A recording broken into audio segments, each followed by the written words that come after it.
नमस्कार। एक अकेली स्त्री की मनोदशा को समझने का प्रयास है मेरी लिखी ये कहानी। यदि मेरी कहानी आपके दिल को छूती हो तो मेरे वीडियो को जरूर लाइक करिएगा और शेयर कीजिएगा।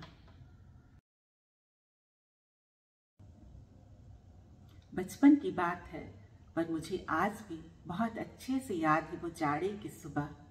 कोई 8 बज रहे होंगे।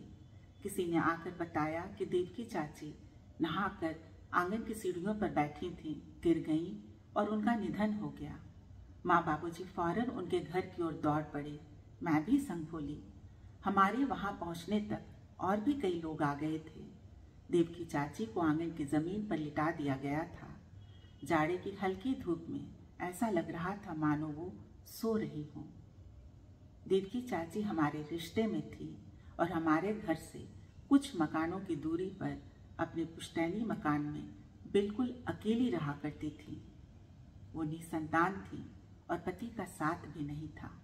लंबा कद, गौर वर्ण, सुंदर दमकता चेहरा, हमेशा धुली हुई साड़ी पहने और करीने से संवरे बाल, पर स्वभाव एकदम रूखा। उनकी तेज कर्कश आवाज और गालियों की बौछार से सभी डरते थे।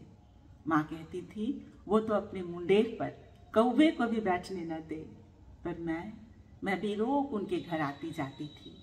मेरे लिए उन्होंने सोमवारी मेले से ढेरों खिलौनों को खरीद के रखा था, जिनसे मैं माँ से छिपकर उनके घर पर खेला करती थी।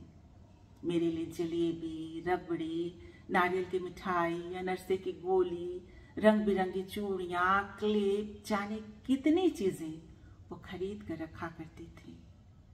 7 भाई बहनों में मांझिल होने की वजह से घर पर माँ का प्यार कंजूसी से मिल पाता था, पर वहाँ हर एक चीज पर मेरा आधिपत्य था।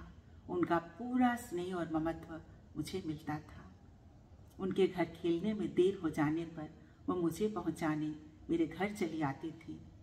माँ की डांट से बचाने के लिए कितनी दफा उन्होंने झूठ भी कहा था, पर उस दिन वो चुपचाप जमीन पर लेटी थी और मैं भी खामोश उन्हें निहार रही थी। सभी कोई उनके अंतिम विदाई की तैयारी में लगे थे।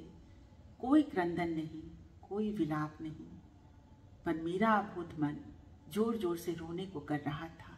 मुझे लग रहा था मेरा कोई प्रिय मुझसे बिछड़ रहा है, जो फिर कभी लौट कर नहीं आएगा।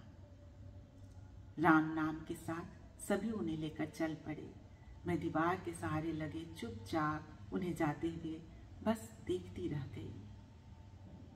आज समझ पाती हूँ उनका सख्त स्वभाव ही उनका अस्त्र था, जिसके भय से कोई उन्हें छूने का साहस तक नहीं कर पाता था।